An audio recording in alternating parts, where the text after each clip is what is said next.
um prazer estar aqui nessa tarde, num evento dessa dimensão.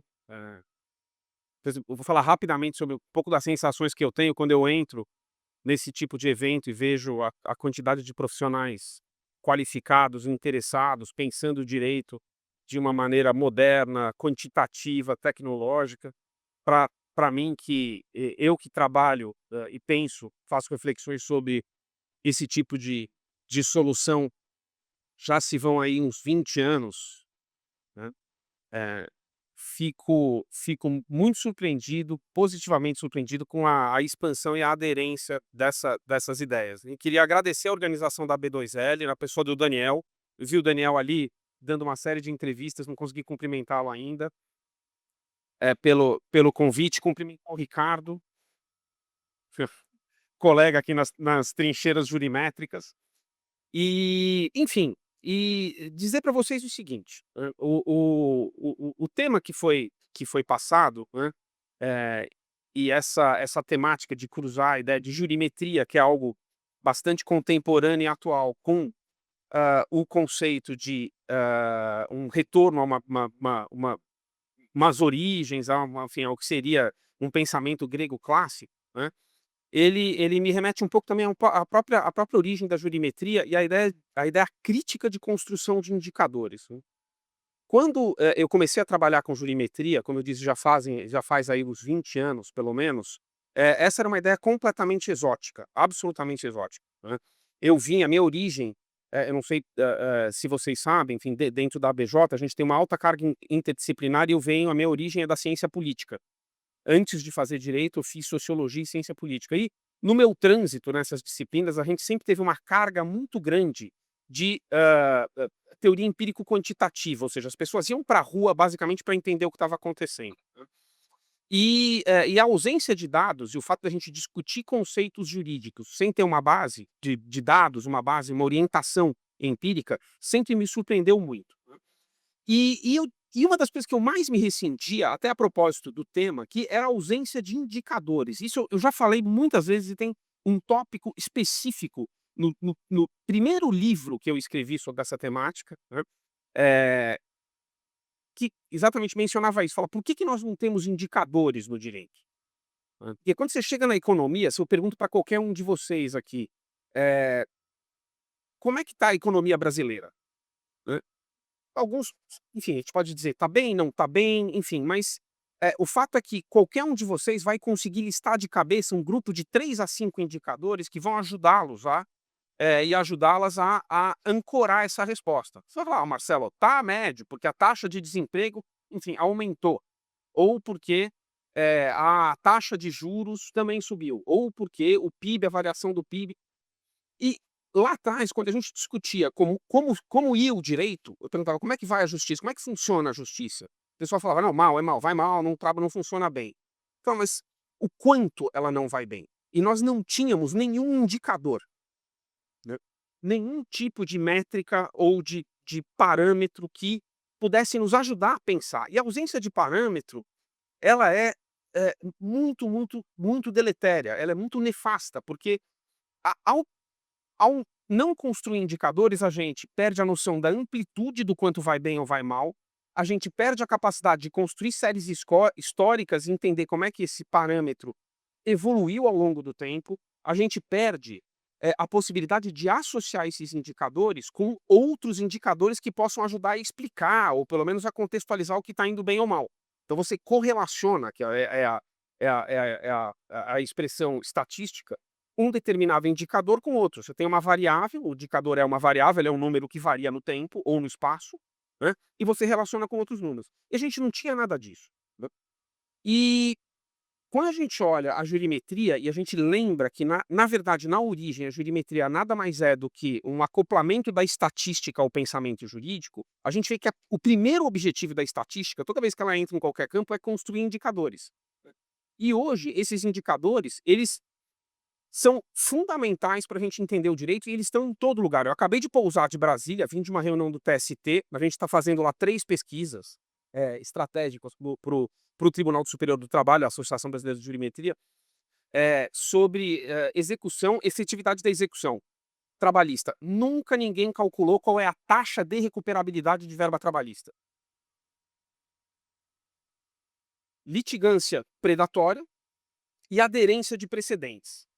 Então, pensem comigo, pensem em 3 indicadores que são fundamentais para a gente entender, se uma justiça está ou não está funcionando. Mais do que isso, e eu falo especificamente sobre taxa de recuperabilidade, porque esse para mim é um dos indicadores mais importantes, né, o indicador que mostra para nós quantos centavos por real o nosso sistema público ou privado está buscando.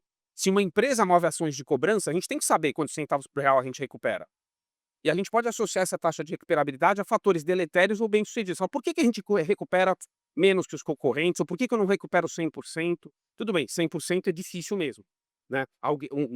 Um devedor quebrou, faliu, ou enfim, a gente sempre tem, né? Você tem que sempre ter um atrito no sistema em que você gasta dinheiro para poder cobrar dinheiro. Então você tem uma perda de eficiência, né, no trânsito como um todo desse procedimento. Mas a ideia, a noção, pelo menos básica de quantos centavos está voltando para cada real que você perdeu é fundamental. E até remetendo novamente às origens, eu me lembro, aluno de graduação, na aula de processo civil, estudando e aprendendo o que era, como funcionava o processo de execução. Na época não tinha cumprimento de sentença ainda, não com esse nome. E eu entendi, falei: "Tá, não, tá claro, já entendi, a gente cita, tem X dias para pagar, ou paga ou oferece bens à penhora", enfim. Mas a minha pergunta é: qual é a taxa de recuperabilidade do sistema? Quer dizer, o quantos centavos por real a gente consegue recuperar, dentro dessa sistemática? E ninguém sabia responder. Eu fui por isso a minha obsessão em construir, por exemplo, esse indicador. Eh Há 2 anos atrás, a gente entregou, pelo Observatório da Insolvência, para falências no estado de São Paulo, a taxa de recuperabilidade em processos falimentares, que é 4 centavos que volta. Execução cível, eu consegui devolver esse número, a questão de 4 ou 5 meses, então vai sair um arco de quase 20 anos de pesquisa para a gente poder trazer esse número, para entender quanto que o sistema de execuções cíveis do Brasil recupera. No 17 centavos. E calculamos recentemente a taxa de recuperabilidade do sistema de execução trabalhista, o que causou muita alegria lá no conselho científico do TST, quando eu dei o número, falei: "Olha, vocês têm o sistema de recuperabilidade mais eficiente que eu já medi até hoje", né, que é a Justiça do Trabalho. Pasmem, é perto de 80. Eles recuperam bem, eles recuperam bem. Então, eu trago o exemplo da taxa de recuperabilidade, porque ela me parece um indicador muito importante para a gente, entronizar o que significa, você ter uma medida resumo que consegue te mostrar como um sistema está se comportando. Outro indicador que eu considero fundamental, taxa de congestionamento, né, que hoje o CNJ divulga enfim, divulga anualmente. E que nós temos que saber também. A taxa de congestionamento é essencial para você, por exemplo, evidentemente, administrar a justiça como um todo, saber onde investir, onde não investir, fazer, estratégias de transferência de conhecimento, ou seja, pegar as varas e cartórios menos congestionados e entender o que eles estão fazendo, né? Obviamente, clusterizando, né, mas comparando banana com banana, maçã com maçã, mas, aprendendo dentro das soluções do próprio judiciário, mas é muito importante em termos de taxa privada, né, construção de indicadores privados. Então, a taxa de congestionamento, por exemplo, ela pode te indicar qual o melhor fórum para você eleger num contrato, se você tem essa abertura. Por que você escolhe uma determinada localidade em detrimento de outra? Em função da taxa de congestionamento, me parece que é, né, um bom critério. Então, todo to a construção desse conjunto de indicadores é uma evolução muito, muito bem-vinda para a compreensão do funcionamento do direito, e quando a gente olha em retrospecto, é até mesmo difícil imaginar, né, como a gestão poderia ser sequer concebida sem a construção desses indicadores. E aí eu olho e eu penso sempre, vamos deixar um pouco de lado, eu sou, assim, o meu cacoete para, enfim, até na minha posição de presidente da Associação Brasileira de Jurimetria é de política pública, né. Eu trabalho muito com política pública e normalmente quando a gente é chamado para fazer jurimetria, a gente nós somos convocados por entidades públicas, pode ser no Congresso Nacional, da onde eu vim ontem, ou CNJ, ou um TST, ou tribunais, para fazer avaliação de impacto regulatório, para testar modelos que estão sendo discutidos no Congresso sobre projetos de lei concorrentes que tentam resolver o mesmo assunto. Mas eu olho muito também para a estratégia privada, né, ou seja, eu olho para os departamentos jurídicos e às vezes não, também não de todo infrequente, a gente é chamado para conversar com bancos, né, tá aqui o Ricardo, para conversar com, telefônicas, empresas de grande porte, sobre a inclusão, né, de uma cultura jurimétrica ou barra tecnológica dentro dos departamentos jurídicos. E uma das minhas recomendações iniciais sempre é construir indicadores. É um jeito relativamente fácil, né, rápido e muito, além de ser, propositivo, ele é capaz de gerar políticas de gestão de impacto de maneira rápida, né. Ou seja, naquele esforço de você pegar todos os departamentos jurídicos têm, bases de dados acumuladas, estruturadas ou desestruturadas. Você pegar essas bases, espremer essas bases, extrair um suco de informação, né, fazendo aquela, abra um parênteses aqui, aquela distinção entre dado e informação, né. O dado é o conhecimento inerte, a informação é o conhecimento que afeta a sua tomada de decisão. Você fala: "Como é que eu pego essa pilha de dados e eu transformo em informação?", ou seja, em um conhecimento que me ajuda a decidir. Ainda que eu decida da mesma maneira, eu decido com mais convicção, eu decido com melhores argumentos para poder justificar minha tomada de decisão perante um conselho de administração, uma diretoria ou os acionistas, dos donos de uma empresa. Acho que o primeiro passo é a construção de indicadores. Pegar, ou seja, identificar na base de dados quais são os parâmetros, né, as linhas e colunas, que permitem a construção de indicadores e trabalhar essa construção de indicadores, monitorar a evolução de uma carteira de ações, de um fluxo de contratos, da estabilidade de uma garantia, as taxas de recuperabilidade, né. E, dentro desse esforço, uma primeira abordagem muito bem sucedida é ir atrás daquilo que eu chamo da santa trindade da jurimetria, né, que são, no meu ponto de vista, as 3 variáveis explicativas que a gente deve ter muito cuidado em documentar e atribuir para todos os casos, todas as situações em que há conteúdo jurídico, em que há estratégia jurídica passível de uma tomada de decisão, né. E a santa trindade da jurimetria é: quanto tempo vai levar, quanto dinheiro está envolvido e qual é a chance de dar errado, né. 3 eixos: tempo, probabilidade e valor. Com essas 3 variáveis, você faz uma alquimia em que você constrói muita coisa, muita coisa. Às vezes a gente pensa, eu me lembro quando eu recebi aqui no Brasil, há 10 anos atrás, 15 anos atrás, o finado Ted Eisenberg. O Ted Eisenberg é um grande professor de direito nos Estados Unidos, era um grande professor, faleceu, teve um infarto esquiando, né, que é o jeito elegante de morrer, convenhamos. E, deixou muita saudade, e ele era tão querido e foi tão importante para a construção do que eles chamam lá nos Estados Unidos de Empirical Legal Studies, que o prêmio americano para o melhor trabalho de jurimetria barra pesquisa empírica quantitativa em direito chama Prêmio Ted Eisenberg. E ele veio uma vez aqui, presencialmente do Brasil, para participar de eventos com a gente circulou com ele um pouquinho nas universidades, e ele me falou uma coisa que eu nunca esqueci. Ele falou, primeiro que 2 coisas, na verdade, que ele falou. Primeiro, ele falou: "Nossa, a gente devia ter chamado de jurimetria também, porque o nome é muito legal".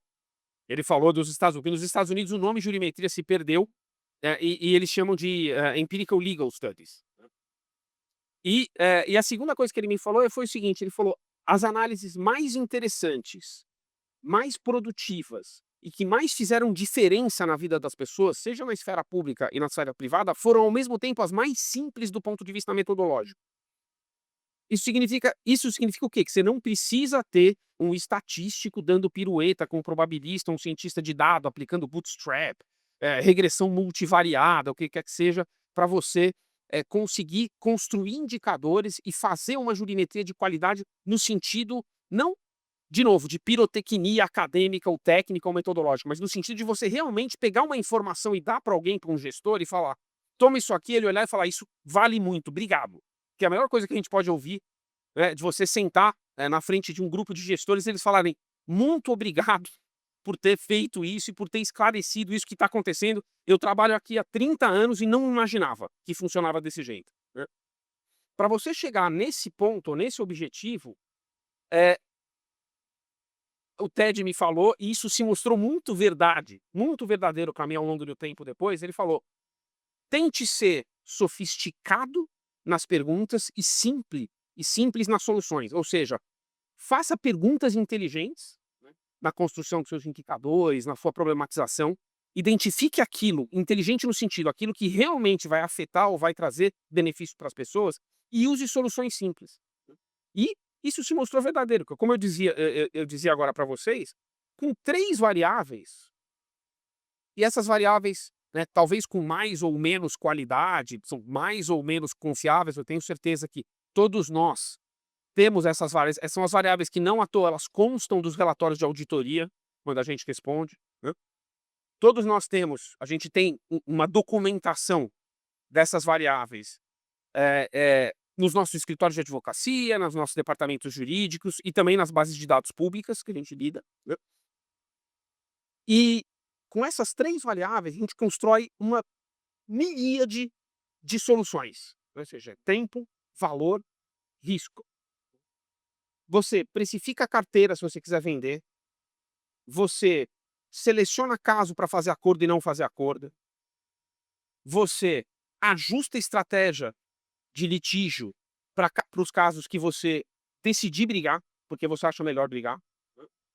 Eh, enfim, você deriva talvez, vai, né, Ricardo, falando um pouco de da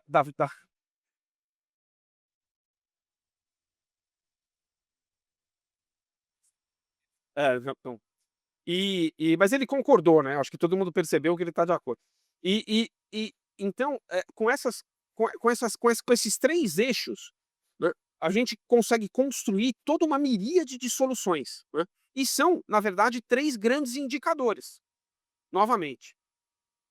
Eu ia comentar que praticamente o tempo inteiro, para praticamente todas as decisões que a gente toma no âmbito do departamento jurídico, claro, da minha fala, não quero interromper a tua, Marcelo, que aliás está brilhante. Mas quer me irritar, digamos assim, como gestor jurídico, é aquele slide cheio de bullet point e conceitos hoje em dia jurídicos, apesar de ser advogado e adorar, eles não ajudam hoje tanto quanto a estatística e a jurimetria que você está apresentando. E, eh, exatamente nessa linha, ou seja, você a partir dali você consegue, eh eh enfim, com esses 3 indicadores, você consegue, ou seja, colocar de pé todas essas soluções. Todos os casos, a primeira coisa que a gente faz, todas as vezes em saneamento de base, é buscar esses 3 eixos e ter certeza que eles estão bem documentados, né. Ou seja, quando, testar a acurácia, quando falta a gente interpola quando falta a gente tenta buscar o dado que está faltante, quando o dado está perdido a gente interpola para estimar qual seria provavelmente a resposta, estruturar a base e vai. É uma mágica que, vale muito a pena de ser feito, o custo é baixo, a entrega é alta, né. Eh Ainda na mesma linha, e como é que eu tô de tempo, cacete? Não sei se Eu acho que mais uns 5 minutos, com mais. certeza, mais uns 5 minutos. Eh, e, enfim, e um outro esforço que eu acho muito importante também, e é uma recomendação inclusive que eu faço, é a seguinte, assim, enfim, eu também sou professor, a gente tem, introduzimos as matérias de jurimetria na PUC como hoje elas são optativas na graduação, a gente tem um laboratório produz pesquisa e treina profissionais para poderem atuar nessa área com interdisciplinaridade, e a gente forma jurimetristas, vamos dizer assim, né. E ainda nessa linha da complexidade vis-à-vis indicadores do direito, tem uma coisa que eu sempre falo quando a gente recebe, os alunos, e os pesquisadores, nível de graduação, de pós-graduação, os neófitos, né, ou seja, pessoas que vão entrar nesse mundo, eles falam: "Não, o que que eu preciso saber, né, para poder avançar nisso?". Eu sempre digo, eu falo: "Olha, o que que você quer?". E aí tem 2 blocos que é muito interessante cada um de nós, da gente fazer essa distinção na nossa cabeça, que é o seguinte: você quer fazer pesquisa ou você quer consumir pesquisa? Porque nem todo mundo precisa ser, ou precisa ter, os skills necessários para produzir a pesquisa. Não é trivial também, né, você tem que saber programação, você tem que ter uma formação sólida, né, ainda que, básica em matemática, probabilidade e estatística, né. A probabilidade é parte da matemática, a estatística não, você não deriva a estatística dos axiomas de Kolmogorov lá na teoria matemática, é uma coisa, ela é separada, por isso que o instituto aqui lá em São Paulo é Instituto de Matemática e Estatística, são 2 coisas separadas. Mas eu acho que todos nós temos a obrigação de saber consumir pesquisa empírica. Então você tem que saber pegar um relatório, ler e entender o que significa aquilo, né. Quando o relatório fala que a mediana de tempo é X, mediana não é média, e isso faz diferença, e isso é um indicador, uma medida resumo, né. Quando ele dá uma determinada margem de erro, ou quando ele diz que o valor P de uma pesquisa, obrigado, tá abaixo de 5, de 0,5%, de 0,05, isso tem um significado. E, eh, então a minha resposta para essa pergunta é: todos nós temos que saber hoje, é essencial para a gente tomar decisão, a gente saber ler a pesquisa, consumir a pesquisa. Você não precisa ser um pesquisador, né, você tem que saber ler os indicadores, né. E, de novo, ler a pesquisa é ler os indicadores. A gente tem que entender o que significam as medidas resumo, como é que minimamente, como é que eles são construídos, inclusive para criticar. Você tem que saber os limites do que você está lendo, porque nem não é uma panaceia ou para usar uma palavra grega e seguir a linha do Congresso, não é uma panaceia para todos os problemas, assim, os indicadores têm também suas limitações, eles têm também uma certa, capacidade restrita de explicação, e a gente tem que ser crítico em relação ao que nós consumimos. Quando o pessoal fala que você tortura os dados, eles dizem qualquer coisa, não é bem assim, mas tem um fundo de verdade nisso. Eu consigo pegar uma série histórica e falar: "Não tem correlação", eu falo: "Mas se eu quero que dê correlação, eu consigo puxar a série histórica para antes ou para depois, eu preciso comprimir ou esticar ela, de repente eu acho de um je eu consigo fixar de um jeito que a correlação aparece". Então, você saber qual que é o intervalo temporal, qual que é a geografia da pesquisa é importante. Então, assim, consumir, para a gente poder consumir as pesquisas jurimétricas, que nada mais é do que saber ler indicadores, né, e não ser feito de trouxa, que eu acho que é a pior coisa, no final é o que a gente não quer, né, a gente tem que ter uma formação mínima, pra poder fazer esse consumo, para poder entender os indicadores. E para fechar, né, que infelizmente o tempo era curto, assim, seria muito interessante a gente discutir um pouco das construções de indicadores e dar exemplos, até eu acho esses exemplos de manipulação muito interessantes, né, porque eles são libertadores e eles são muito educativos na hora de você, né, interpretar. Então eu recomendo buscar esses exemplos, tem sites de correlações espúrias, enfim, né, mas infelizmente não vai dar tempo. Mas tem uma mensagem que eu queria muito deixar, eh provocado aqui de novo, pela temática do nosso encontro e que, veio pela organização na seguinte provocação, ele fala: "Marcelo, tenta buscar um retorno às origens", né. Eu falei: "Meu, nossa", eu sempre penso, eu falo: a jurimetria combinada com IA, que é o que está acontecendo agora, que é poderosíssimo, porque assim, o tempo de duração de uma pesquisa que eu fazia lá atrás, que era 1 ano e meio ou 2, eu consigo fazer em 6 dias agora. O custo despencou, né. Por quê? Porque é a combinação, a jurimetria ela tem um segundo nascimento com a combinação dela com a IA, em termos de custo, de popularização, no bom sentido, de generalização. Mas eu sempre penso, falei: "Nossa, é uma coisa muito moderna, algo muito avançado, a que tipo de origem eu posso voltar?".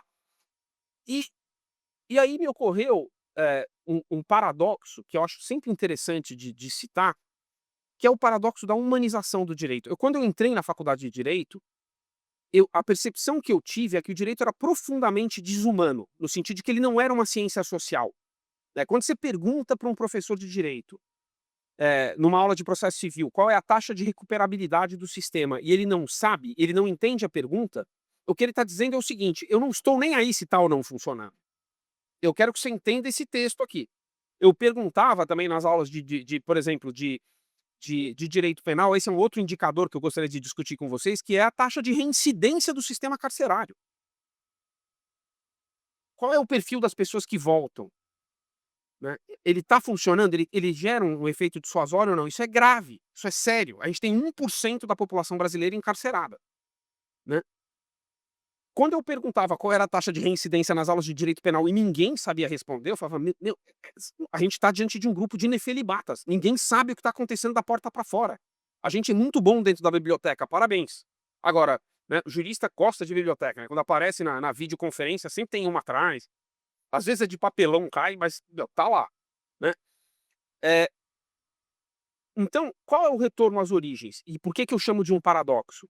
Porque muita gente vira e fala: "Ah, você vai lá falar de tecnologia, vai falar de IA, o direito está desumanizado". Não. Os robôs e a matemática são as alavancas, paradoxalmente falando, para rehumanizar o direito. É através de modelos matemáticos, é através de robótica, é através de inteligência artificial que nós vamos conseguir fazer com que o direito deixe de ser esse curso de literatura meio bizarra que ele é nas faculdades, porque é isso. A minha cabeça roda 5 ciências sociais. Eu estudei antropologia, sociologia, ciência política, economia e direito. 4 delas têm forte pegada empírica. O direito está chegando agora. Antes da jurimetria e antes da IA, da generalização da jurimetria, o direito era um curso de literatura. Literatura ruim, mal escrita, né? E era um curso profundamente desumano. Não adianta citar Cecília Meirelles na sentença ou na petição e não entender o que está acontecendo com as pessoas. Então, o meu recado e a mensagem que eu queria deixar para vocês, eu acho que é, na verdade, mais do que um recado, é um bastião de defesa, esse é o paradoxo. Os robôs e a matemática vão rehumanizar o direito. Obrigado pela atenção de vocês, eu agradeço. E fico à disposição.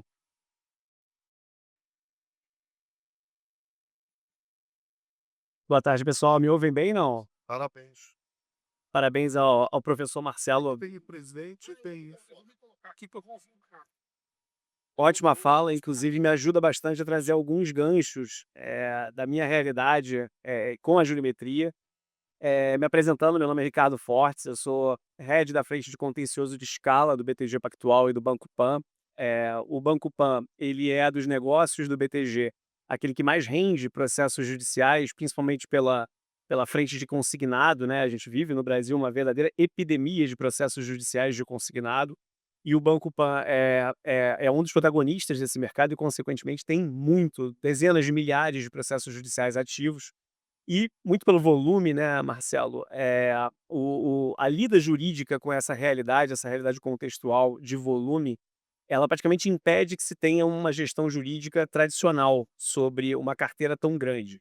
Na prática, advogados do departamento jurídico hoje do banco, eu tenho orgulho de afirmar que pensam jurimetria antes mesmo de pensarem a parte jurídica.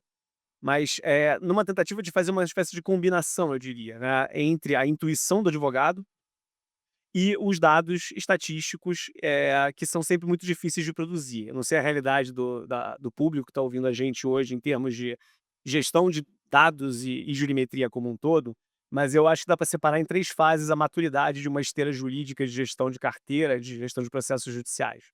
Numa primeira, você não produz dado nenhum. Você tem lá uma recepção de PDFs, um e-mail que o escritório de advocacia manda para o jurídico devolve com subsídio, e geralmente a gestão jurídica fica restrita àquele caso em particular que está ali sendo tratado por e-mail entre escritório de advocacia e departamento. Depois você evolui para uma segunda etapa em que o departamento jurídico faz um enorme esforço para a produção de dados. Por que que eu falo enorme esforço? Uma estrutura de legal ops, uma esteira que permita um cadastro dentro de um sistema processual que seja o mais completo possível, e quanto mais completo esse sistema processual for, mais difícil é a produção de dados, porque cadastrar um processo, às vezes com 50, 60 campos de dado, é algo que demora 5 minutos de tratamento, você precisa de gente, isso numa fase preliminar, né, numa fase inicial. E o que que isso gera em termos de valor para aquele departamento jurídico nessa segunda etapa? Geralmente um dashboard com alguns indicadores padrão, geralmente gráficos pizza, que não sei vocês, mas quando vocês levam para um executivo, um engenheiro dentro de um departamento jurídico, ele fica mais irritado do que ele estava antes quando percebe aqueles gráficos pizza que não geram na cabeça dele nenhum valor para o que mais importa para ele, que é a tomada de decisão. Então, o que ele quer ali é saber se o jurídico está indo para o caminho que deveria ir ou não está.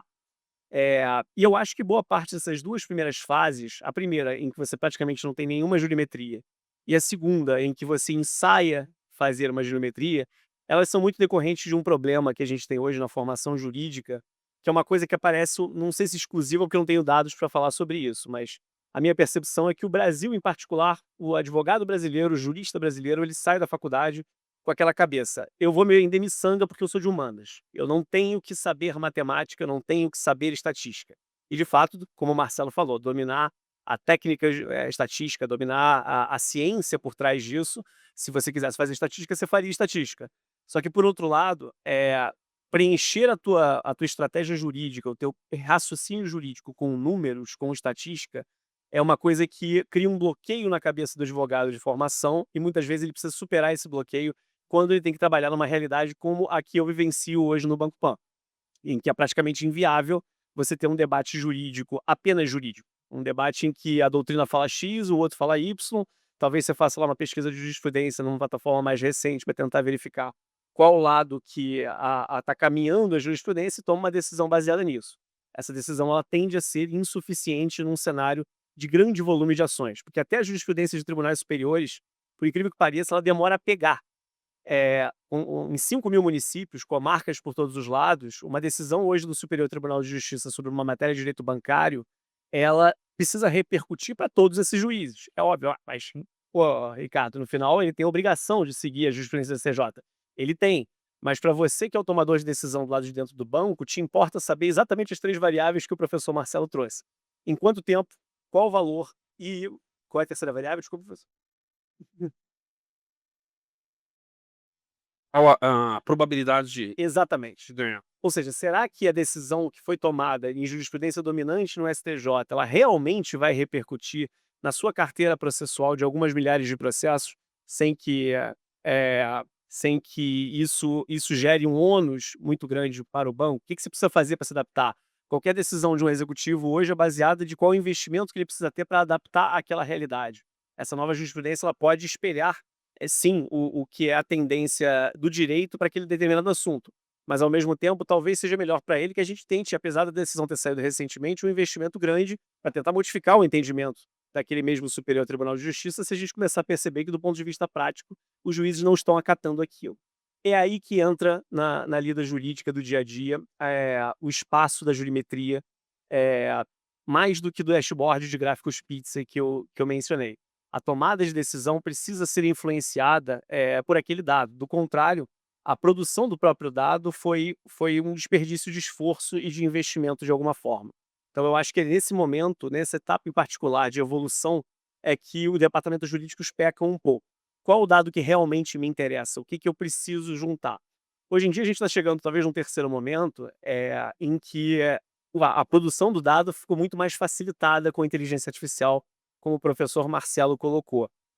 Hoje a gente tem ferramentas de OCR, por exemplo, para fazer leitura de grandes volumes de PDF e de memória, que extraem o dado que você, departamento jurídico ou escritório de advocacia, quer produzir de dentro de uma gama enorme de processos judiciais de uma vez só. Você não precisa mais ter uma esteira de produção desses dados para minerar o dado, né? Esse verbo é muito interessante porque a mineração cria aquela ideia de alguém balançando aquela peneira até achar alguma pepita que realmente tenha valor. Eu acho que por muito tempo, por muitos anos antes do advento das ferramentas mais recentes de inteligência artificial, principalmente, os departamentos jurídicos perdiam muito esforço para fazer mineração de dado e tentar chegar a algum dado que realmente tivesse valor. Hoje não, hoje você vai direto na fonte. O que eu quero enxergar? Talvez seja a tua política recursal, ou como exemplificou o professor Marcelo, a política de acordos de determinada carteira de ações. Um exemplo interessante que a gente tem no Banco Pan, e eu acho que é até um case, é uma ferramenta nova que a gente passou a produzir, uma ferramenta de estratégia, que é o simulador recursal. A gente, em algum momento, nos últimos 2 anos, percebeu que a política recursal do banco estava gerando recursos demais. E por que demais? No final, o recurso só é ruim em volume se por acaso você não estiver ganhando. E aí o indicador, como o professor Marcelo que a gente passou a olhar, é a taxa de reversão dos recursos. A taxa de reversão não estava satisfatória. E aí tem uma questão: será que eu estou recorrendo muito ou estou recorrendo bem? A resposta para isso tem que vir do resultado do recurso. Então, qual é a minha taxa de reversão recursal? Primeiro ponto. E onde eu não estou conseguindo virar os recursos? Em que tipo de discussão? Quando a gente foi para o nosso sistema interno, não havia dados ali o suficiente para se definir aonde os recursos estavam sendo perdidos. E com o nosso volume, não bastava, a gente não conseguiria olhar todas as ações judiciais que tinham ido para a fase recursal para conseguir chegar a uma conclusão viável. Entrou aqui, primeiro, a intuição jurídica, onde aparentemente eu estou perdendo. Em segundo, também um pouco de conhecimento de estatística. Afinal, o Ibope não conversa com 200 milhões de pessoas antes de fazer uma pesquisa eleitoral para presidente da República. Ela olha uma amostragem daquele volume de 200 milhões, que por fórmula estatística seja uma amostragem que seja representativa do todo, dentro de um determinado intervalo de confiança com uma determinada margem de erro. A gente aplicou exatamente o mesmo conceito para olhar os nossos próprios recursos. Qual o volume de recursos que eu preciso analisar para tentar chegar a uma amostragem que seja representativa do todo? Esse foi o primeiro passo. Depois de feito isso, a gente chegou à conclusão mais ou menos quais eram os pontos e as discussões jurídicas em que os nossos recursos estavam sendo interpostos e não estavam tendo taxa de reversão adequada. Primeiro veio uma grande reformulação da política recursal, que até isso, em cenário de volume, é muito difícil de você colocar uma aplicação para todos os escritórios de advocacia que dividem essa carteira. Então a gente criou uma ferramenta que emula, que se reproduz uma árvore de decisão baseada em perguntas e respostas que o escritório é obrigado a atravessar para conseguir chegar à conclusão de se a gente vai recorrer ou não vai recorrer, e se não for recorrer, inclusive, já entabular ali uma alçada para uma tentativa de acordo com a parte contrária. E toda essa árvore de decisão e todas essas perguntas foram construídas pelo jurídico interno, pelos advogados, baseados um pouco na sua própria intuição jurídica de onde discutir mais e onde discutir menos, e um pouco, sim, no resultado dessa análise amostral que foi feita pela gente. Só que tem uma coisa. Em paralelo, a gente pediu a ajuda do departamento financeiro para, através de dados jurimétricos que estavam à disposição do nosso sistema, construir um modelo estatístico que dissesse, em cada recurso, se aquele recurso tinha uma probabilidade matemática maior ou menor de ter sucesso. E nesse modelo estatístico não havia nenhuma opinião jurídica dos advogados internos, era um modelo estritamente matemático do financeiro. Eu fui agraciado com uma surpresa interessante. As duas estratégias separadas de reforma da política recursal, uma era norteada pela intuição jurídica dos meus advogados internos, a outra 100% pelo modelo matemático. Criou-se uma competição saudável dentro do banco de qual seria mais assertivo a partir do momento em que essa política foi instaurada.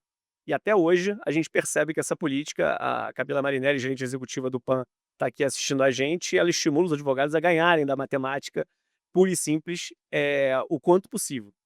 Lembrando que essa intuição jurídica que eu mencionei, que construiu as árvores de decisão, ela não é 100% intuição jurídica. Ela também teve ali um input, pelo menos inicial, da jurimetria no estudo amostral que a gente fez.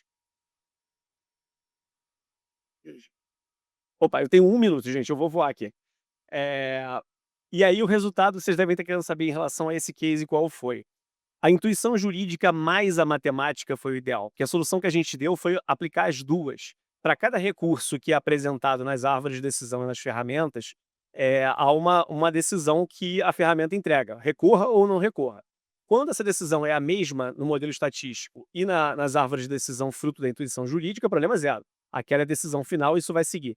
Quando as duas divergem, a gente criou uma randomização. O que é uma randomização? 70% do resultado vai ser norteado por uma ferramenta de intuição jurídica e outros 30% pela ferramenta estatística, justamente para que a gente crie grupos de controle e mantenha acompanhamento da assertividade matemática dessa nova política recursal. É isso que eu quero dizer quando exemplifico que a jurimetria virou parte da nossa decisão de uma maneira intrínseca. O próprio advogado interno passou gradativamente a ver utilidade nos modelos estatísticos para poder ajudar nas próprias soluções. E o resultado a intuição jurídica mais a matemática, ela ganha da mera matemática e ela ganha da mera intuição jurídica. Então, as duas coisas individualmente consideradas, elas são falhas. Mas quando unificadas, eu acho que essa é a beleza da jurimetria, são os dados e a estatística e os números a serviço de uma gestão jurídica mais adequada, o resultado tende a recalibrar a opinião jurídica quando a matemática dá certa e a calibrar a matemática porque ela foi aplicada com algum tipo de viés para ela ter dado errado. Então, isso é uma coisa que já preenche, ainda bem, a cultura de gestão hoje do banco e tenho bastante orgulho de ter outros cases, mas acho que o meu tempo não vai me permitir falar muito além disso, pessoal.